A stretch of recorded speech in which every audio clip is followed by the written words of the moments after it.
अच्छा जी, working capital management पे हमारी डिस्कशन इस टॉपिक पे हो रही थी और हमने इसके तकरीबन लगभग तमाम एस्पेक्ट जो हमारे सिलेबस में थे उनको कवर कर लिया था. Now is the time to move towards some questions. दो क्वेश्चन हमें आई कैप के क्वेश्चन बैंक में सिर्फ मिलते हैं इस एरिया पे. एक क्वेश्चन कुछ मैंने आइडेंटिफाई करके कल आपसे हैंडआउट पे शेयर किया था. आई कैप के क्वेश्चन जो हैं वो भी हमारे क्वेश्चन बैंक में शामिल हैं. एक एडिशनल क्वेश्चन आपसे हैंडआउट में शेयर हो गया. तो 3 क्वेश्चन हम इंशाल्लाह कोशिश करेंगे इस एजेंडा पे, वर्किंग कैपिटल के एजेंडा पे हम डिस्कस करें. तो लेकिन बिफोर वी मूव फॉरवर्ड, कोई इशू कल के लेक्चर से, कोई सवाल, कोई पॉइंट जो आप समझते हैं कि आपको एक्सप्लेनेशन चाहिए उसकी. कल हमने वैसे क्या डिस्कस किया था, वर्किंग कैपिटल रिक्वायरमेंट डिटरमिन करना. अगर हमें कंपनी अगले साल क्या रेवेन्यू कमाना चाहती है, अगले साल उसकी कॉस्ट ऑफ सेल्स क्या होंगी, अगले साल उसका डेटर पीरियड, इन्वेंट्री पीरियड क्या होगा, अगर ये इन्फॉर्मेशन हमें पता हो तो ऑपरेटिंग साइकिल इन्फॉर्मेशन को लेके हम वर्किंग कैपिटल रिक्वायरमेंट कैसे निकालते हैं. इलस्ट्रेशन 4 भी हमने देखी थी और इलस्ट्रेशन 6 भी हमने बिल्कुल इसी पैटर्न पे वर्किंग कैपिटल रिक्वायरमेंट स्टैब्लिश करने पे देखी थी. और इन बिटवीन इलस्ट्रेशन 5 जो थी उसमें भी हमने करंट एसेट, करंट लायबिलिटीज की वैल्यूज, वर्किंग कैपिटल की वैल्यूज कैलकुलेट की थी. लेकिन अल्टीमेटली हमने यहाँ पे फिर करंट और क्विक रेशियोज भी डिटरमिन की थी, क्योंकि करंट क्विक रेशियो भी करंट एसेट्स और करंट लायबिलिटीज के डाटा को लेके ही कैलकुलेट की जाती है. ब्रीफ डिस्कशन हमारी sale revenue to net working capital ratio पे थी. इसकी क्या एप्लीकेशन है, ये हमें क्या बताती है, इस पे हमारी बात हुई. तो कोई सवाल जी कल के लेक्चर से?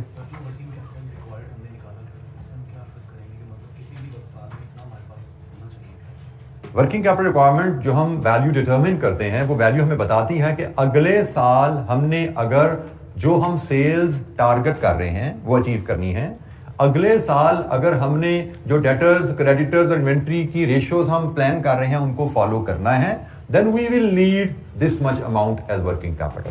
हमारे पास इतना पैसा अगले साल होना चाहिए एज वर्किंग कैपिटल, तभी हम अपने बिजनेस को सपोर्ट कर पाएंगे.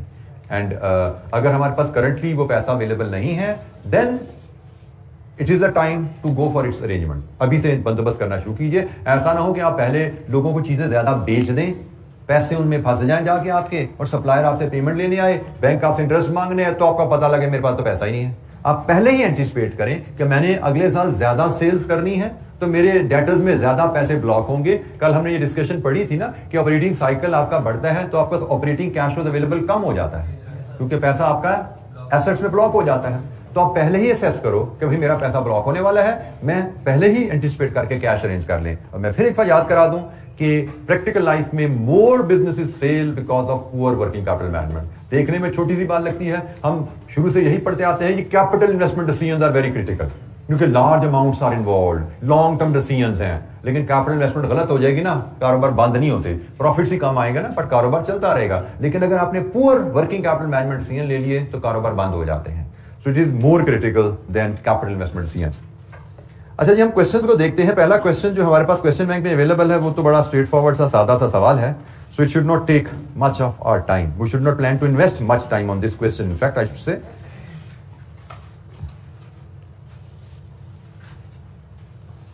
ये जी क्वेश्चन 1 एंटिटी एम का सवाल है. रिक्वायरमेंट है जी, calculate length of working capital cycle assuming 365 days in a year.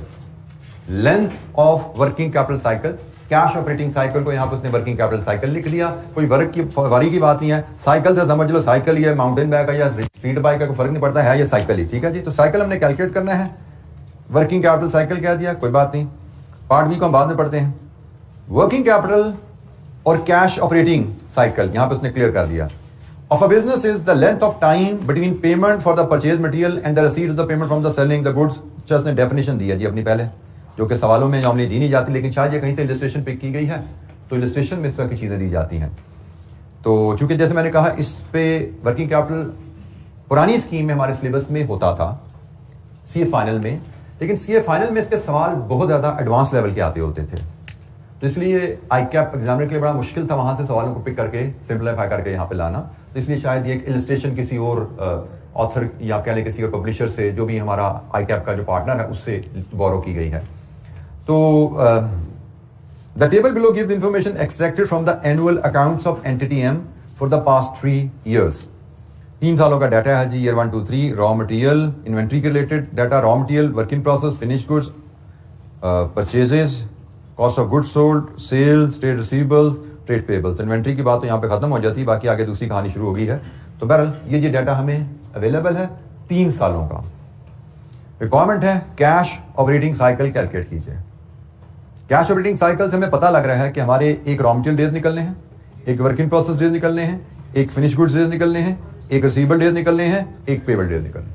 5 values हमारी आएंगी हर साल की, तो हमारे पास 5 डेज आ जाएंगे हर साल के, और इन 5 डेज को लेकर हम कैश ऑपरेटिंग साइकिल निकाल सकते हैं।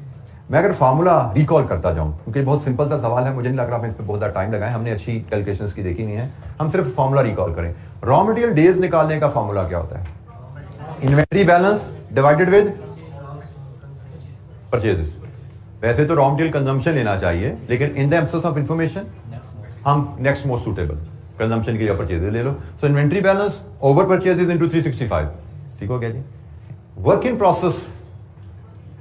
Process balance divided with cost of goods. वैसे तो कॉस्ट ऑफ गुड्स मैन्युफैक्चर्ड लेना चाहिए, लेकिन in the absence of most suitable next best, तो work in process over cost of goods sold into 365। Finish goods balance over cost of goods sold into 365। फिर आ जाए जी receivable balance over credit sales. ख्याल रखना है credit sale, यहां पे in the absence of information we assume all the sales will be on credit, so receivable over credit sale into 365। और पेबल बैलेंस क्या है? Payable balance over credit purchases, ये भी ख्याल रखना है, हम अज्यूम करेंगे सारी परचेज डेट है इनटू 365। तो ये सिंपली हमें यहां से इन वैल्यूज को कैलकुलेट करके डेज कैलकुलेट करने हैं, और ये जी हमारे पास हमें जो इन्फॉर्मेशन आ गई, ये रॉ मटेरियल डेज हैं, ये आपके वर्क इन प्रोसेस डेज हैं, ये आपके फिनिश गुड्स डेज हैं, ये आपके रिसीवेबल डेज हैं, और ये आपके क्रेडिटर डेज हैं जो माइनस किए हैं। अरेंजमेंट इसने प्लस माइनस जैसे भी कर दी, हमें इसकी टेंशन नहीं है। हमें पता है raw material days plus work in process days plus finish good days plus debtor days minus creditor days is our cash operating cycle. ये 3 सालों की कैश ऑपरेटिंग साइकिल की कैलकुलेशन है, which is a very straightforward, एक illustration के मजाज का ये क्वेश्चन है। तो ये जी हमारे पास कैश ऑपरेटिंग साइकिल आता है। यहाँ पे उसने वो बात लिख दी, all sales and purchase are considered to be on credit. जो हमने बात, ये भी हमने बात बोलने में कर दी, ये लिखना जरूरी है कि हमें पता होना चाहिए कि यहाँ पे भी क्रेडिट परचेज यूज होती हैं और यहाँ पे भी क्रेडिट सेल्स यूज होती हैं रिसीवेबल में। तो ये पार्ट तो कैलकुलेशन का नहायत सिंपल है। पार्ट बी में हम थोड़ा सा टाइम लगाते हैं, उसकी डिस्कशन को हम थोड़ा सा टाइम देते हैं। उसमें उसने क्या बात की है? List the action that management of entity M might take to reduce the length of cash operating cycle. Length of cash operating cycle काफी ज्यादा नजर आ रही है, इसको रिड्यूस करने के लिए मैनेजमेंट क्या कर सकती है? तो जनाब इसको रिड्यूस करने के लिए आप इन्वेंट्री डेज को नीचे ले आएं, आप वर्क इन प्रोसेस डेज को नीचे लाएं, फिनिश गुड डेज को नीचे लाएं, डेटर डेज नीचे लाएं और क्रेडिटर डेज को ऊपर ले लें। इनमें से कोई स्टेप लेंगे तो ये आपका ऑपरेटिंग साइकिल कम हो जाएगा। अब हम वन बाय वन पे थोड़ी सी बात करते हैं कि रॉ मटेरियल डेज को नीचे लाने के लिए हम क्या कर सकते हैं। रॉ मटेरियल डेज से मुराद हमारे पास रॉ मटेरियल इस्तेमाल होने से पहले कितनी देर रहता है, एक इस अंदाज में देखा जाता है। और दूसरी बात, रॉ मटेरियल डेज जितने ज्यादा है इसका मतलब हमारा इन्वेंट्री बैलेंस उतना ज्यादा है। तो अब हम रॉ मटेरियल डेज को नीचे लाने से मुराद है इन्वेंट्री बैलेंस को कम करने की कैसे कोशिश कर सकते हैं। हम इन्वेंट्री मैनेजमेंट पढ़ के आए हैं, पुराने सिलेबस में से ही इन्वेंट्री मैनेजमेंट कहीं पढ़ा हुआ है। तो इन्वेंट्री बैलेंस को कम करने के लिए क्या कोशिश की जा सकती है, रॉ मटेरियल इन्वेंट्री बैलेंस को कम करने की?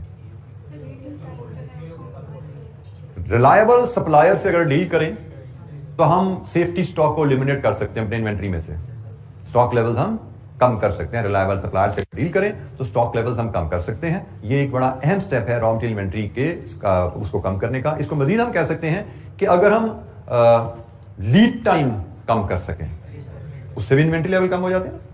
और लीड टाइम कम करने के लिए we may try to locate supplier in the near vicinity. हम दूर दराज से कहीं मंगवाते हैं माल, किसी नियर विसिनिटी में सप्लायर को आइडेंटिफाई कर लें, लीड टाइम कम कर दें और रिलायबल सप्लायर हो जाए हमारा, और उसके डिले पे पेनल्टियां डाल दें कि डिले करेगा तो पेनल्टी पड़ेगी भी तुझे, तो टाइम पे सप्लाई आएगी, जल्दी आएगी, तो हमारा रॉ मटेरियल इन्वेंट्री लेवल कम हो सकता है। फिर हम वर्क इन प्रोसेस डेज को कम करने की बात करें। वर्क इन प्रोसेस डेज क्या मेजर कर रहा है? Production time. रॉ मटेरियल को फिनिश गुड्स में कन्वर्ट करने में कितना टाइम लगता है, तो वर्क इन प्रोसेस डेज आपके ये मेजर करते हैं कि हमारा यहां पे रॉ मटेरियल को फिनिश गुड्स में कन्वर्ट करने में 37 डेज लग रहे हैं। अब इसको कम करना कैसे कम करें? टेक्नोलॉजी अपडेट कर दें। हम प्लांट की टेक्नोलॉजी अगर अपग्रेड कर दें तो शायद ये काम हमारा जल्दी होना शुरू हो जाएगा। हम अपनी प्रोडक्शन प्लानिंग इंप्रूव कर लें तो भी शायद उससे कुछ फर्क पड़ जाए। हम प्रोडक्शन प्लानिंग अगर इंप्रूव करें उससे भी कुछ फर्क पड़ सकता है। तो वर्क इन प्रोसेस डेज हमारे कम हो सकते हैं। जी प्रोडक्शन प्लानिंग की जब हमने बात की तो उसमें अगर आपकी लेबर की रिक्वायरमेंट लेबर कम है, जरूरी तो नहीं आपकी सारी प्रोडक्शन लेबर ही कर रही हो, प्लांट की भी बात करते हैं, प्रोडक्शन तो प्लांट पे भी होती है ना। तो यस, अगर आप लेबर इंटेंसिव जॉब में हैं and if you can improve, you can reduce your overall production time by hiring additional labour, if that helps you should consider it. बिल्कुल ऐसा किया जा सकता है इफ इट हेल्प्स। तो अगर मशीनरी की पे बात है तो टेक्नोलॉजी बेहतर करें, प्लानिंग बेहतर करें, उससे फर्क पड़ेगा। फिनिश गुड टाइम को कम करना, फिनिश गुड्स टाइम को कम करने का मतलब वही फिनिश गुड की इन्वेंट्री कम करो, सेल्स टीम को पुश किया जाए कि भाई जल्दी बेचो। और क्या किया जा सकता है? डिस्काउंट, मतलब सेल्स को पुश करें तो हम फिनिश गुड इन्वेंट्री कम कर पाएंगे। डिस्काउंट ऑफर करेंगे तो डिस्काउंट ऑफर करने में तो हमारा प्रॉफिटेबिलिटी डाउन चली जाएगी ना। तो वहां पे तो वो फिर बात आ जाती है कि इन्वेंट्री अपने पास रखें तो उसकी होल्डिंग कॉस्ट है, और जल्दी बेचने के लिए आप डिस्काउंट ऑफर करते हैं तो वहां पे डिस्काउंट कॉस्ट आ जाती है। तो बहर हम यहाँ पे कहते हैं हम जल्दी बेचने की बात कर सकते हैं, सेल्स टीम को पुश कर सकते हैं और मार्केटिंग पे स्पेंडिंग कर सकते हैं टू पुश द सेल्स। और इन जनरल एक बात ध्यान में रखें, we should plan to improve inventory management, monitoring बेहतर रखें, और जो चीज प्रोडक्ट जिस रेट से जितनी तेजी से बिक्री है उसी की इन्वेंट्री उस हिसाब से मेंटेन की जाए। अगर मॉनिटरिंग बेहतर करें उससे भी बात कर आप स्लो मूविंग आइटम को आइडेंटिफाई करके उनकी प्रोडक्शन और उनके स्टॉक लेवल्स को मैनेज कर सकते हैं। रिसीवेबल डेज,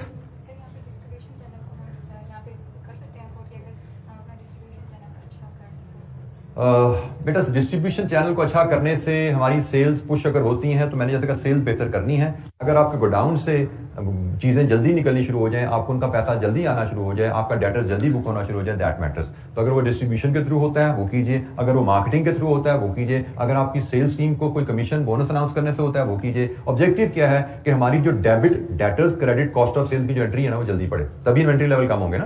क्योंकि जब आप सेल करोगे दो एंट्रीज पड़ती है ना, एक डेबिट डेटर क्रेडिट सेल्स और दूसरी होती है debit cost of cell credit finish goods. हमने फिनिश गुड इन्वेंट्री नीचे लेके जानी है, वो कब नीचे जाएगी? जब सेल रिकॉर्ड होगी। तो सेल रिकॉर्ड करने के लिए, जल्दी करने के लिए आप जो कर सकते हैं आप सब करेंगे। रिसीवेबल कम करना, अपनी कलेक्शन टीम को स्ट्रेंथन कीजिए, फॉलोअप तगड़ा कीजिए, ठीक है जी। और and you may decide to sell on cash basis only. आप कैसे हम कैश भी बेचते हैं, डेटर्स हो ही ना, या अगर क्रेडिट पे बेचना है तो टर्म कम कर दें, पहले 30 दिन लॉ करते थे 20 दिन लॉ कर दें, और 20 दिन लॉ किया तो फिर फॉलोअप से 20 दिन में पैसा ले भी वापस। ऐसा ना हो कि 20 दिन लॉ करके सो जाएं, 20 दिन कस्टमर का असूल याद रखना, जब तक पैसे मांगो ना देने का दिल किसी का करता नहीं है। वो पर्सनल लाइफ में भी तजर्बे हम लोग को हो जाते हैं दोस्तों को उधार देकर, ठीक है। अब कहते हैं जी जेब में पैसे पड़े होते हैं लेकिन देने का दिल अनफॉर्चुनेटली किसी का नहीं करता। तो ये बड़ा जरूरी है कि मांगोगे पैसा तो मिलेगा। अच्छा जी, पेबल डेज को बढ़ाना, पेबल डेज को बढ़ाने के लिए आप सप्लायर से निगोशिएट कर सकते हैं कि आप हमारा क्रेडिट पीरियड एक्सटेंड कर दें। आपने हमें 30 दिन लॉ किए हुए, आप हमें 40 दिन लॉ कर दीजिए, आप उनसे बात कर सकते हैं। बट हमें ज़हन में रखना है कि पेबल डेज बढ़ाएंगे तो हो सकता है सप्लायर आपका कोई डिस्काउंट विड्रॉ कर ले, ठीक है जी। अगर ज्यादा देर से पेमेंट करनी है तो कीमत थोड़ी 2% ज्यादा देंगे आप फिर हमें। जो डिस्काउंट हम पहले आपको 10% देते थे फिर डिस्काउंट हम 8% कर देंगे। ये हमें ख्याल रखना है कि हर निगोशिएशन की कुछ ना कुछ कॉस्ट हो सकती है, कस्टमर से निगोशिएशन की कुछ कॉस्ट हो सकती है, सप्लायर से निगोशिएशन की कुछ कॉस्ट हो सकती है। अच्छा, इसका जो आंसर लिखा हुआ है इसके पीछे मैंने वो फुली आपसे डिस्कस नहीं किया, उसमें कुछ एडिशनल एस्पेक्ट भी हैं। I want you to read it through, आप इसके आंसर को थॉरली पढ़िएगा, that will be your home assignment. उसमें कुछ एडिशनल एस्पेक्ट भी हैं, कुछ पॉइंट रहेगा तो हम उसको डिस्कस करेंगे बाद में। अच्छा जी, हम आते हैं इसको क्वेश्चन नंबर 2 पे, वसीम लिमिटेड का। ये question old scheme CA final से अडॉप्ट किया गया है। वसीम लिमिटेड, इसकी 2 पार्ट्स हैं जी। How much additional finance would be required to achieve 20% increase in sales in the next year. अगर आप अपनी सेल्स में 20% इजाफा चाहते हो तो एडिशनल कितना फाइनेंस आपको जरूरत पड़ेगी अगले साल। पहले हम पार्ट ए के हिसाब से पढ़ते हैं, पार्ट डी पे हम बाद में जाएंगे। Wasim Limited is engaged in the manufacture and sale of consumer. Its management is in the process of developing the sales plan for the next year. अगले साल का सेल्स प्लान बन रहा है जी। The sales director is of the view that the main hurdle in increasing the sales is the availability of finance. पैसे का मसला है जी, सेल्स बढ़ाने में फाइनेंस रिक्वायर्ड होता है, वो हम डिस्कस कर चुके हैं। जब सेल्स बढ़ेंगी, मोर डेटर, सेल्स बढ़ेंगी, मोर प्रोडक्शन मीन मोर इन्वेंट्री, मोर फाइनेंस। कहते हैं जी फाइनेंस की वजह से हम सेल नहीं बढ़ा पा रहे। The summarise statement of financial position as at 30 November 2016 is given below. जो लास्ट ईयर अभी गुजरा उसकी financial statement of financial position, fixed assets, current assets, liabilities में share capital, retained earning, long term debts and current liabilities, ये इसकी statement of financial position हमें दे दी गई है। ये आपके एसेट का टोटल है, ये आपकी लाइबिलिटीज और इक्विटी का टोटल है. Following additional information is available. It has been estimated that it has been established from the company's past record that any increase in sales requires an additional investment of 140% of additional sales amount in the inventory and accounts receivable. आपकी sales में इजाफा आता है तो जितना sales में इजाफा आता है उसका 140% आपको इन्वेस्ट करना पड़ता है इन्वेंट्री में और रिसीवेबल में. Further, the accounts payable of the company also increased by 25% of the additional sale. आपकी सेल में जितना इजाफा आता है उसके 25% आपके पेबल्स भी बढ़ जाते हैं. The current sales of the company is 1100 million, while the net profit after tax is 10% of sales. If the policy of the company is to distribute 20% of its profits after tax amongst the shareholder of the company, it is the policy of the company to distribute 20% of the profit after tax amongst the shareholder. Requirement, assuming that you are CFO of the company, advise the management on the following. Part A, how much additional finance would be required to achieve 20% increase in sales next year? अच्छा जी, next year cell में इजाफा लेने के लिए हमें कितना पैसा चाहिए होगा, उसका असूल पहला स्टेप है.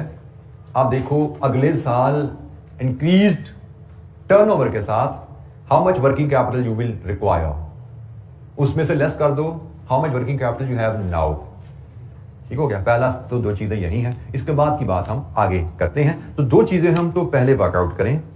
मैंने जैसे आपसे बात की, हम क्वेश्चन नंबर 2 को डिस्कस अगर कर रहे हैं, हमने कहा जी हमें projected working capital requirement for next year वो ले आए, इसमें से लेस कर दें करंट वर्किंग कैपिटल अवेलेबल. ठीक है जी. तो हमें मिलेगा, फिलहाल हमें मिलेगी यहां से शॉर्टेज. फिर इस शॉर्टेज को कैसे पूरा करना है उसकी बात करते हैं, इस पे हम बाद में बात करते हैं. तो करंट वर्किंग कैपिटल अवेलेबल वो तो बड़ा सिंपल सा काम है जी. करंट वर्किंग कैपिटल अवेलेबल कितना है जी? करंट एसेट्स हमारे हैं 730 माइनस करंट लाइबिलिटीज हैं 515, तो ये बना जी 215. ये रुपीज इन मिलियन में है, रुपीज इन मिलियन में. ये जी हमें हमारे पास करंट अवेलेबल है पैसा.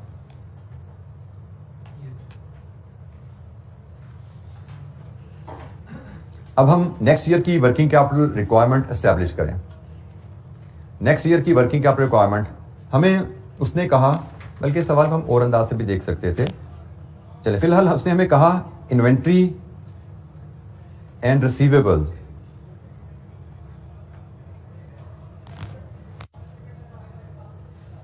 का बैलेंस हमारा कहां जाएगा. हमारा इन्वेंट्री प्लस रिसीवेबल का बैलेंस जाएगा. करंट बैलेंस कितना है हमारा? इन्वेंट्री रिसीवेबल बैलेंस, मैं अगर वर्किंग 1 पे जा रहा हूं, ये मेरी वर्किंग 1 है. इन्वेंट्री एंड रिसीवेबल, मेरा करंट बैलेंस कितना है? इन्वेंट्री रिसीवेबल करंट बैलेंस हमें जी 730 मिलियन. और मुझे जो एडिशनल चाहिए वो कितना है?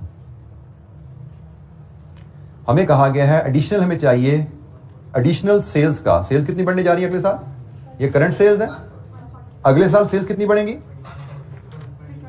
1100 मिलियन करंट सेल्स है हमारी. 1100 मिलियन हमारी करंट सेल्स है. नोट नंबर 2 में देखिए, करंट सेल्स 1100 है और अगले साल इसमें इजाफा होना है कितना जी? 20%. ये कहां पे अवेलेबल है जी? रिक्वायरमेंट में. रिक्वायरमेंट में पार्ट ए में. ठीक है जी. तो जनाब अगले साल हमें 20% एडिशनल सेल्स और इसका 140% हमें चाहिए. कितना पैसा चाहिए?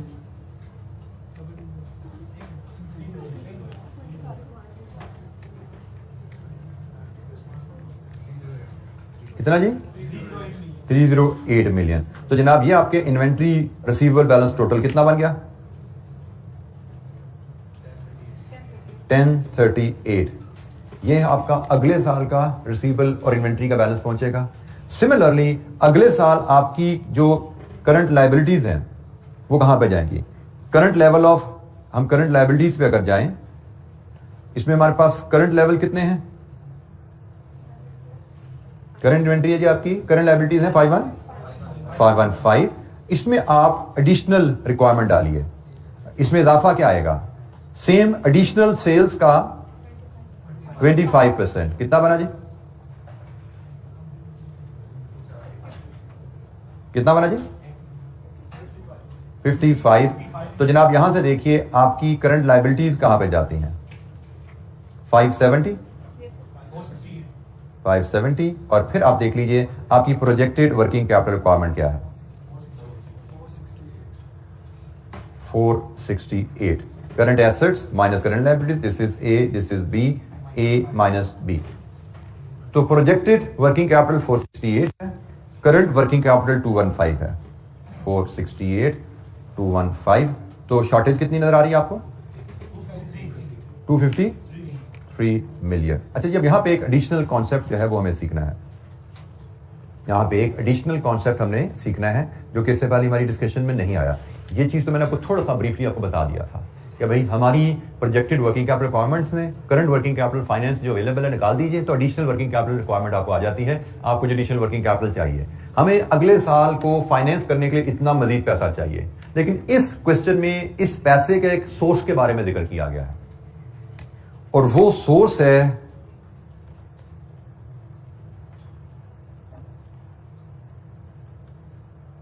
Retain earnings. अगले साल हमें एडिशनल हायर वॉल्यूम को सपोर्ट करने के लिए इतना पैसा मजीद चाहिए, लेकिन अगले साल इसमें से कुछ पैसा तो हम प्रॉफिट की मद में कमा भी तो लेंगे ना, तो सारा पैसा हमें शेयर होल्डर से मंगवाने की जरूरत शायद नहीं है। तो ये एक एंगल याद रखिएगा। अगले साल हमें पैसा चाहिए वर्किंग कैपिटल में इन्वेस्टमेंट के लिए। वर्किंग कैपिटल से मुराद long term funds. Long term fund में इक्विटी भी आती है, लॉन्ग टर्म फंड में डेट भी आता है। हमें ये लॉन्ग टर्म फंड से इतना पैसा अगले साल चाहिए, लेकिन अगले साल में हम कुछ मुनाफा भी तो कमा रहे हैं, कुछ मुनाफा रिटेन भी तो कर रहे हैं। तो रिटेन्ड मुनाफा क्या होता है? इक्विटी। रिटेन मुनाफे का मतलब इक्विटी में इजाफा। रिटेन मुनाफे का मतलब इक्विटी में इजाफा। तो अगले साल हम कुछ मुनाफा रिटेन भी तो कर रहे हैं, तो वो तो इक्विटी में इजाफा मतलब फाइनेंस थ्रू इक्विटी अवेलेबल हो गया, तो उसको भी हमें यहां से डिडक्ट करना है। इसके बाद बचेगा भाई मजीद पैसा जो एडिशनल फाइनेंस जो अरेंज करना है वो हमें यहां से मिलेगा। Additional finance to be arranged.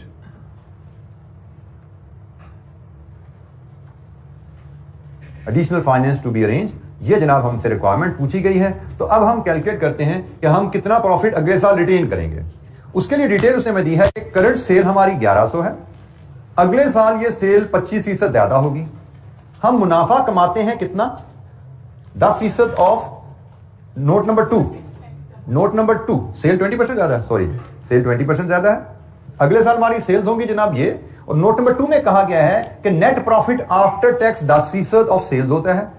ये अगले साल का प्रॉफिट आफ्टर टैक्स आ गया। और फिर नोट नंबर 3 में बताया गया है इसमें से 20% डिविडेंड दे दिया जाता है। इसका मतलब रिटेन कितना किया जाता है? 80%। अगले साल हम कितना प्रॉफिट रिटेन करेंगे? कितना रिटेन करेंगे जी? 105.60। तो जनाब हमें अगले साल इतना टोटल पैसा चाहिए, इसमें से इतना हमें इक्विटी से मिल जाएगा अगले साल में।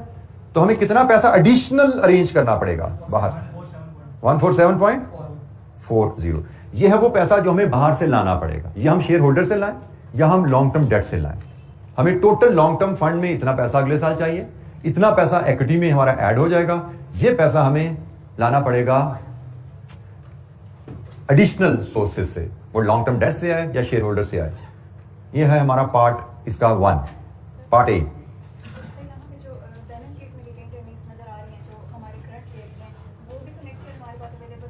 बेटा वो अभी भी अवेलेबल हैं जो रिटेन अर्निंग बैलेंस शीट में नजर आ रही हैं, और वो अभी भी ऑलरेडी स्टॉक्स में डेटर्स में इन्वेस्टेड हैं। क्रेडिट साइड पे नजर आ रही है ना, तो डेबिट साइड पे वो कहां पड़ी है? डेबिट क्रेडिट बैलेंस हुआ है ना, तो क्रेडिट साइड पे अगर आपको रिटेन अर्निंग अभी नजर आ रही है तो इसका मतलब ऑलरेडी रिटेन्ड हैं और इन्वेस्टेड हैं in your stocks and receivables. हम तो अगले साल की बात कर रहे हैं, अगले साल मजीद हमें पैसा चाहिए होगा।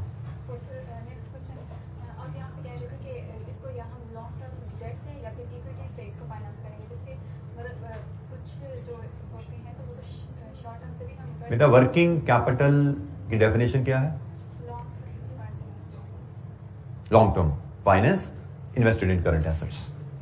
ठीक है, तो हमें long term finance invested in current assets by definition चलें तो वर्किंग कैपिटल तो यही है, long term finance invested in current assets. हाँ, यहां पे इस क्वेश्चन में बात करें तो मैंने यहां पे स्पेसिफिकली लिखा नहीं, बोलने में शायद मैं बोल गया, ये हमें एडिशनल फाइनेंस चाहिए। अब ये एडिशनल फाइनेंस हम आइडली तो हमें लॉन्ग टर्म से लाना चाहिए, क्योंकि हमने सारी वर्किंग क्या की है?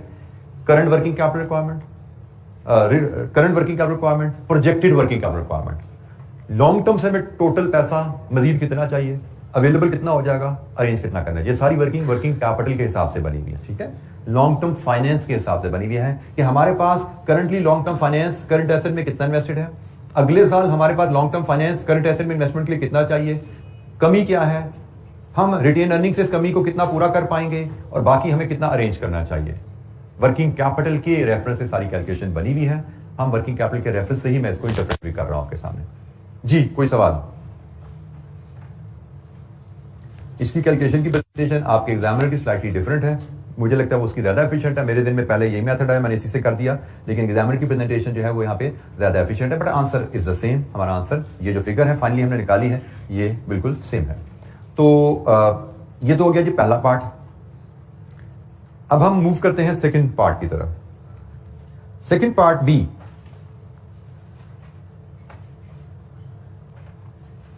What would be the maximum growth in sale that company can achieve? ये तो सुनिएगा, ये एक इक्वेशन बेस्ड सवाल है, इसमें एक सिर्फ इक्वेशन आपको डेवलप करनी है, आपका सवाल हल होगा। What would be the maximum growth in sale that company can achieve if external finances are not available? अगर external finances available नहीं हैं तो कंपनी कितनी ग्रोथ अचीव कर सकती है? जरा जवाब पे आइए। हमने अभी जो जवाब बनाया पिछले सवाल का, हमने इसमें लिखा कि अगर कंपनी ने 20% ग्रोथ अचीव करनी है तो कंपनी को कितना एडिशनल फाइनेंस चाहिए, यही बना ना, मतलब 20% ग्रोथ लेनी है तो एडिशनल फाइनेंस चाहिए। अब वो कह रहे हैं अगर एडिशनल फाइनेंस अवेलेबल ना हो तो कितनी ग्रोथ ले सकते हो। अच्छा जी, इसकी अब जो रिलेशनशिप बनेगा, यहाँ पे इक्वेशन जो बनेगी वो कुछ हम इस अंदाज में बिल्ड करेंगे। हम बी, इसको मैं 1 कह देता हूं, उसने लिखा तो उसमें बुलेट लगाई हुई है, but I read it as B1, ठीक है जी। तो हमने कहा जी हमारे पास फंड रिक्वायरमेंट और फंड अवेलेबिलिटी की सिचुएशन क्या है। फंड रिक्वायरमेंट हमारी वर्किंग कैपिटल से निकलेगी और फंड अवेलेबिलिटी हमारी रिटेन्ड अर्निंग से निकलेगी।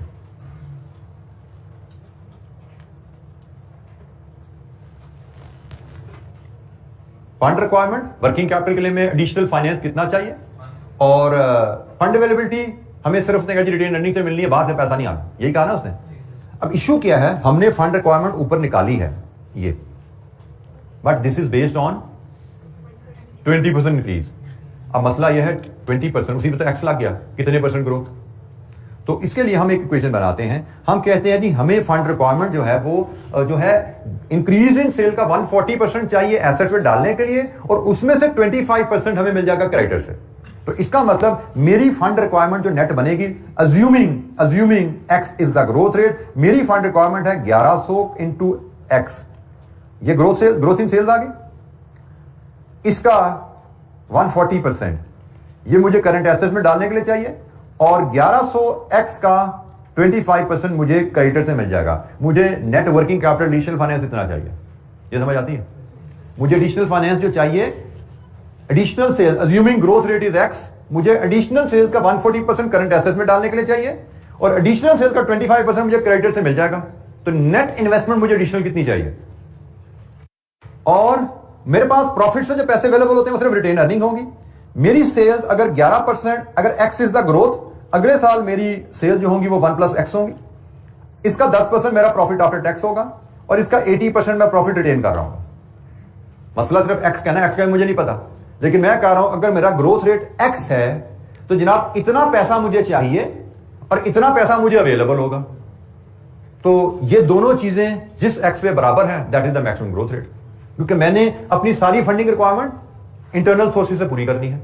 तो मेरे इंटरनल सोर्स से मुझे पैसा कितना अवेलेबल होने वाला है, और इस पैसे से मैं कितनी ग्रोथ फाइनेंस कर सकता हूं। Solve this equation for x. आप इस इक्वेशन को एक्स के लिए सॉल्व कर लीजिए, you should get your answer 7.48%। This is the growth. आपका आंसर बेसिकली यहां पे जो इस इक्वेशन से निकला होगा दैट 0.0748 होगा, जिसको हम 7.48% पढ़ते हैं। इस इक्वेशन को सॉल्व करेंगे, आपका आंसर 0.0748 होगा, जिसको हम 7.48 पढ़ते हैं। हमें पैसा जो चाहिए करंट एसेट में इन्वेस्ट करने के लिए कितना चाहिए, इसमें से कितना पैसा करंट लायबिलिटी से निकल आएगा, ये हमारी net investment in working capital है। हमें इतना पैसा ग्रोथ को फाइनेंस करने के लिए चाहिए और इतना पैसा हमें इंटरनली अवेलेबल हो सकता है रिटेन प्रॉफिट की मदद से, इसके अलावा हमें कोई पैसा नहीं मिलना। तो भाई क्या एक्स हो कि ये दोनों चीजें बराबर हो जाएं, फंड रिक्वायरमेंट फंड अवेलेबिलिटी के बराबर हो जाए। ये हमारा B1 है। एनी क्वेश्चन बेटा? ये अगले साल की टोटल सेल्स आ गई ना, वो तो है फंड रिक्वायरमेंट। फंड रिक्वायरमेंट तो एडिशनल सेल पे मिलनी है, लेकिन प्रॉफिट रिटेन तो टोटल सेल्स में से होना है। अगले साल का टोटल सेल्स में से उसमें से प्रॉफिट रिटेन होना है।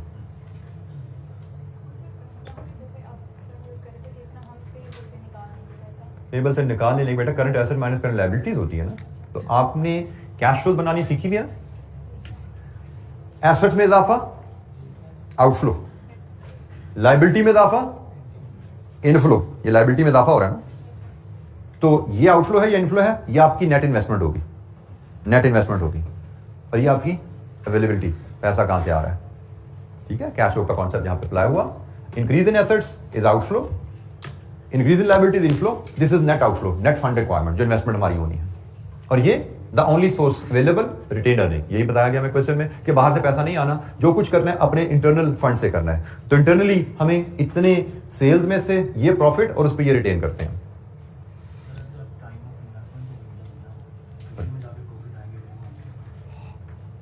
अच्छा, ये एक सवाल अच्छा है, आपके ज़हन में अक्सर आता है कि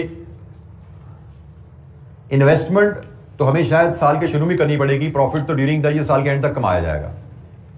अच्छा, वर्किंग कैपिटल एनालिसिस के वर्किंग में थोड़ा सा आपने एक चीज ध्यान में रखनी है कि बातें हम सारी कैश फ्लो मैनेजमेंट अरेंजमेंट के हिसाब से कर रहे होते हैं, लेकिन सारी जो एनालिसिस होता है वो बैलेंस शीट के ऊपर हो रहा होता है।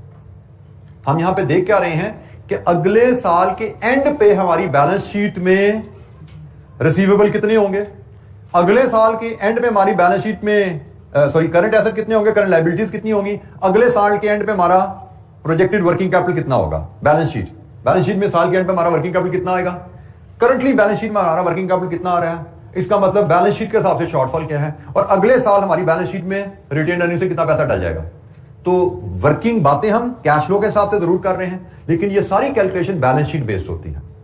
हम ये नहीं देखते पैसा साल के शुरू में चाहिए, साल के बीच में चाहिए, साल के एंड में चाहिए। हम कहते हैं हमारी आज की बैलेंस शीट क्या है, हमारी साल बाद की बैलेंस शीट कैसी बनेगी। ये सारी वर्किंग बैलेंस शीट के हिसाब से हो रही है। तो साल के बाद की बैलेंस शीट में, साल के एंड पे बैलेंस शीट में ये रिटेन अर्निंग वहां पे आ चुकी होगी।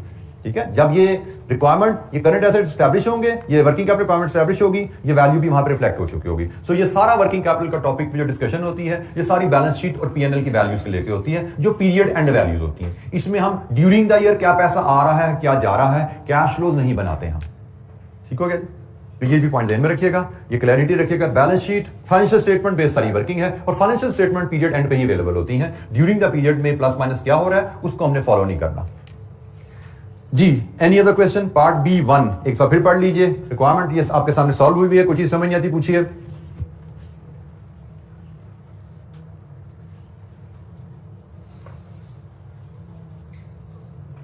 अच्छा जी, part B2, what would be the maximum growth if in sales that the company can achieve if the additional finance is limited to an amount which will maintain the existing debt equity ratio। मतलब additional finance date से आएगा शायद, और उस ratio में आएगा कि आपकी करंट डेट रेशियो में, डेट इक्विटी रेशियो मेंटेन रहे। तो भाई करंट डेट इक्विटी रेशियो कहां पे है, ये बैलेंस शीट पे आ रहा है। ये आपकी करंट इक्विटी है, ये आपका करंट डेट है।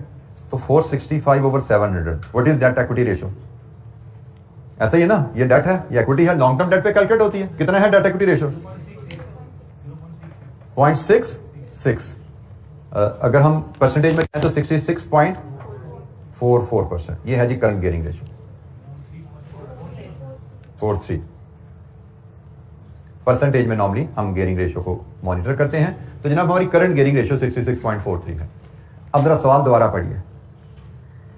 The additional financing is limited to an amount which will maintain the existing debt equity ratio, और वो हमने निकाल लिया 66.43।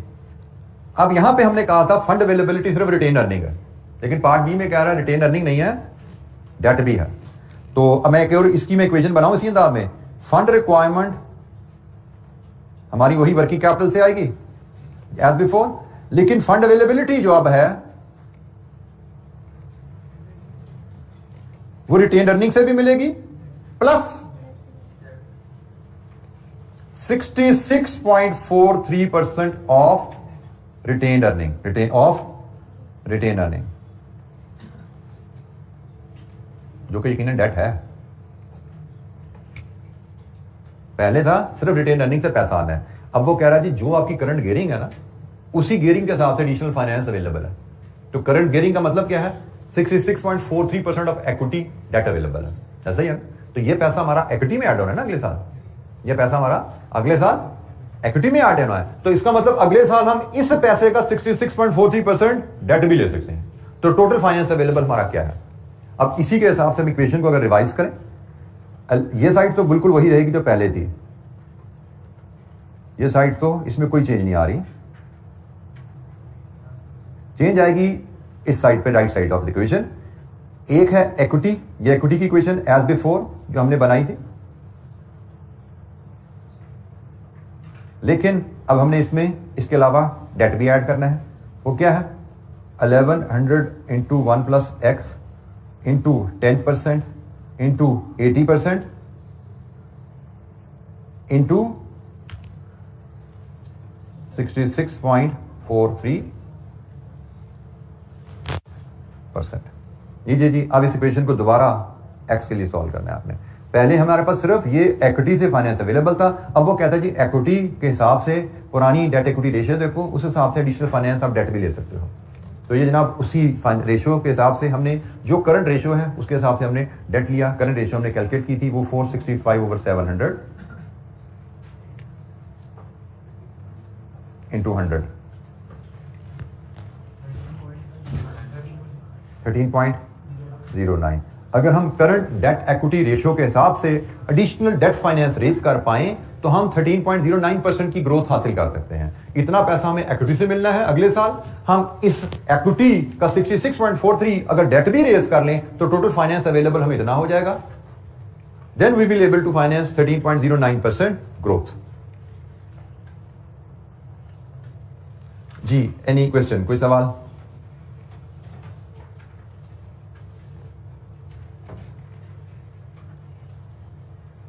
अब इस तरह के सवालों में असल पॉइंट यही है कि आप इस बेस को कैप्चर कर सको। अगर आप बेस कैप्चर नहीं करते तो सवाल अटेम्प्ट आप नहीं कर पाते। वर्किंग कैपिटल रिक्वायरमेंट को लेके पास्ट पेपर क्वेश्चन हमने देखा, ये एक decent level past paper question है। मैं इसको नहीं कहता कि ये आप लोगों के लिहाज से कोई आसान सवाल है, it's a decent level, difficulty level पे ये क्वेश्चन है ये। जी, कोई सवाल, कोई पॉइंट समझ नहीं आया, पूछना चाहते हैं पूछ सकते हैं आप। जी बेटा।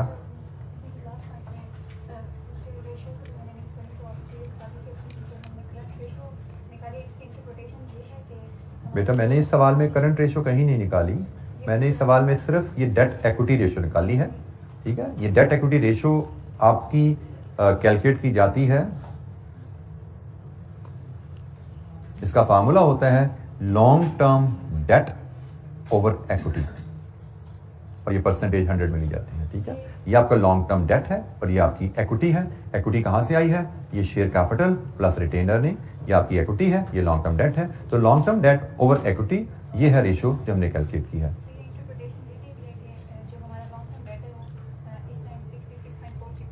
जी बिल्कुल, इसकी इंटरप्रिटेशन बिल्कुल यही है कि आप अगर 100 रुपए की इक्विटी रेज करते हो तो 66.43 का डेट रेज करते हो। ये है रिलेशनशिप का आपका डेट और इक्विटी में। 100 रुपए की इक्विटी के पीछे 66.43 की का डेट है आपके पास, लॉन्ग टर्म डेट है।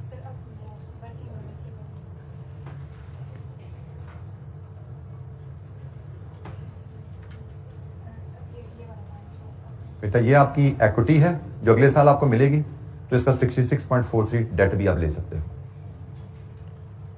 जितनी आपकी इक्विटी आएगी उसका 66.43% आप डेट भी ले सकते हो। यही बात उसने लिखी है कि finance is available in the existing debt equity ratio.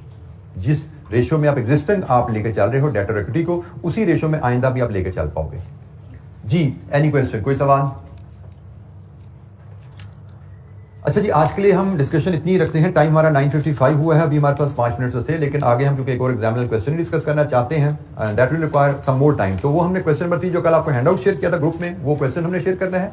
और उसके बाद हम कल थोड़ी सी डिस्कशन अपनी बजटिंग एंड फोरकास्टिंग पे भी इंशाअल्लाह शुरू करेंगे, जो नेक्स्ट टॉपिक है, क्योंकि क्वेश्चन में हमारा 15-20 मिनट लगेंगे, तो मेरे ख्याल में will have sufficient time to start the next chapter tomorrow इंशाअल्लाह। ठीक है जी, थैंक यू वेरी मच, अस्सलाम वालेकुम।